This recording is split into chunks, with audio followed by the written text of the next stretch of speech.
வணக்கம். இன்னைக்கு நீங்க நியூஸ் பேப்பர் எடுத்து பாத்தீங்கன்னா ஒரே கன்ஃபியூஷனா இருக்கும் இல்லையா? ஒரு பக்கம் பொருளாதாரம் வளருதுன்னு சொல்றாங்க, இன்னொரு பக்கம் விலைவாசி ஏறுதுன்னு சொல்றாங்க.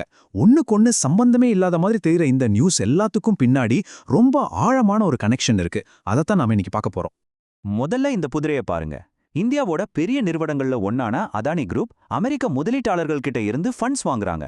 ஆனா இந்திய ஆபீசர்ஸ்க்கு லஞ்சம் கொடுத்ததா சொல்லி அமெரிக்காவோட பங்குச்சந்தை கட்டுப்பாட்டு ஆணையம், அதாவது SEC, அவங்க மேல வழக்கு போடுறாங்க.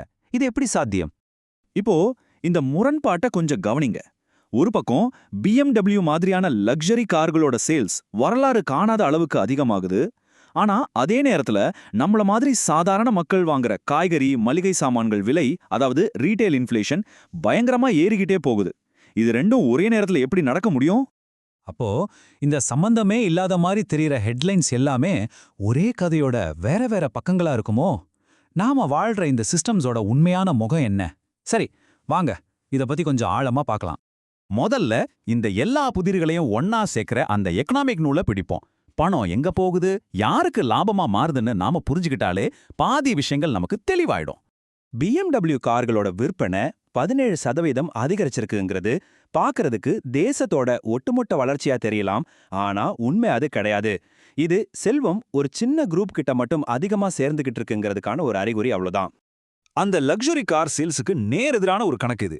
யோசிச்சு பாருங்க, உலகத்தோட மொத்த செல்வத்துல 90% வெறும் 1 இல்ல 2% மக்கள் கிட்ட மட்டும்தான் இருக்கு.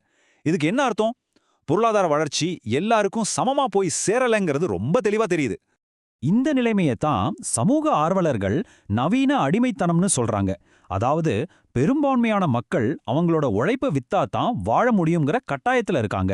ஆனா அந்த உழைப்போட உண்மையான லாபம் முழுக்க அதை வாங்குற ஒரு சில பணக்காரங்களுக்கே போய் சேருது. சரி, இந்த பொருளாதார அமைப்பை எப்படி நம்ம புரிஞ்சிக்கிறது? இத பத்தி பல சித்தாந்தங்கள் பலவிதமான விளக்கங்களையும் தீர்வுகளையும் சொல்லுது. லெஃப்டிஸ்ட் பாத்தீங்கன்னா தொழிலாளர் உரிமைகளை பத்தி பேசுறாங்க, ரைட்டிஸ்ட் ஃப்ரீ மார்க்கெட்டை பத்தி பேசுறாங்க, திராவிட கொள்கை சமூக நீதியை பத்தி பேசுது. ஒரு நிமிஷம் யோசிப்போமே. இந்த ஏற்றத்தாழ்வு நிறைஞ்ச பொருளாதார அமைப்பு தானாவேவா இயங்கிட்டு இருக்கு?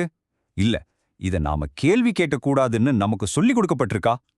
பிரச்சனை வெறும் எக்கனாமில மட்டும்தானா, இல்ல நம்ம சிந்திக்கிற விதத்திலையும் இருக்கா? இப்போ நாம அடுத்த கட்டத்துக்கு வரோம். இந்த பொருளாதார அமைப்பை தாங்கி பிடிக்கிற சில விஷயங்கள் இருக்கு. அதுல முக்கியமானது நம்மளோட கிரிட்டிக்கல் திங்கிங்கை முடக்கிற கல்வி மற்றும் சமூக அமைப்புகள் தான். அதை பத்தி இப்ப பார்க்கலாம். நம்ம கல்வி முறைய கத்துக்க இடமா பார்க்காம ஒரு ஃபேக்டரி மாடல்னு சில மூலத்தரவுகள் சொல்லுது. ஃபேக்டரியோட வேலை என்ன? ஒரே மாதிரி பொருள்களை தயார் பண்றது. அதே மாதிரி ஒரே மாதிரி சிந்திக்கிற மனிதர்களை உருவாக்குறது தான் இந்த மாடலோட நோக்கமா இருக்கு. இந்த ஃபேக்டரி 3 ஸ்டெப்ல வேலை செய்யுது. முதல்ல கீழ்ப்படிதல்ங்கிறது தான் தகுதியா பார்க்கப்படுது. கேள்வி கேட்காம சொன்னதை செஞ்சா போதும்.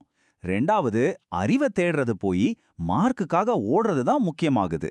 கடைசியா ஏன் எதுக்குன்னு யோசிக்கிற திறனே இல்லாம முடக்கப்படுது. இதோட விளைவு என்ன தெரியுமா? ஒரு அறிவுச் சிறை உருவாகுது. அங்க நம்ம பதில்களை தேட கத்துக்கிறோம், ஆனா நல்ல கேள்விகளை கேட்க கத்துக்கிறதே இல்ல.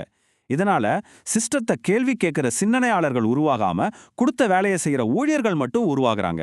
இது அந்த பொருளாதார ஏற்றத்தாழ்வை எந்த கேள்வியும் இல்லாம அப்படியே தொடர வைக்குது. சரி, இப்போ இருக்கிற டெக்னாலஜி காலத்துல AI மாதிரி பவர்ஃபுல் டூல்ஸ் எல்லாம் நம்ம கிட்ட இருக்கே. இந்த டெக்னாலஜி நம்மள இந்த அறிவு சிறையிலிருந்து வெளியே கொண்டு வராதா, இல்ல அதுவும் இந்த சிஸ்டத்தோட ஒரு பார்ட்ஸா மாறிடுமா? வாங்க பார்க்கலாம். இந்த பகுப்பாய்வோட கடைசி பகுதிக்கு நாம வந்துட்டோம். இந்த சிறையில இருந்து வெளியே வர்றதுக்கு உண்மையான வழிதான் என்ன, அதை பத்தி தான் இப்ப பேச போறோம். நிறைய பேரு AI தான் எல்லாத்துக்கும் தீர்வுன்னு நினைக்கலாம். ஆனா உண்மையில அதுவே ஒரு பெரிய பிரச்சனையா மாறவும் வாய்ப்பு இருக்கு. எப்படின்னு கேக்குறீங்களா? நாம AI புதுசா தெரிஞ்சுக்கிறத விட நமக்கு தேவையான பதில்களை எடுக்கிறதுக்கு மட்டும்தான் பயன்படுத்துறோம். அது மட்டும் இல்லாம அதோட அல்காரிதம்ஸ் நமக்கு பிடிச்ச விஷயங்களே திரும்ப திரும்ப காட்டி ஒரு சின்ன வட்டத்துக்குள்ள நம்மளையே அறியாம சிறை வைக்குது. அப்போ உண்மையான தீர்வு டெக்னாலஜில இல்ல.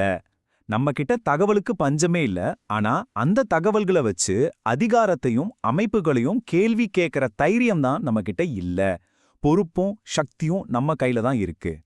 கடைசியா இத மட்டும் மனசுல வச்சுக்கோங்க. இந்த சிக்கலான சிஸ்டம்ஸ புரிஞ்சுகிட்டு அதிலிருந்து வெளியே வர்றதுக்கு நம்ம கிட்ட இருக்கிற ஒரே ஒரு பவர்ஃபுல் ஆயுதம், அது கேள்வி கேட்கறத மட்டும்தான். நீங்க கேட்கிற ஒவ்வொரு கேள்வியும் அந்த அறியாமைங்கிற சிறையோட ஒவ்வொரு செங்கல்லையும் உடைக்குது.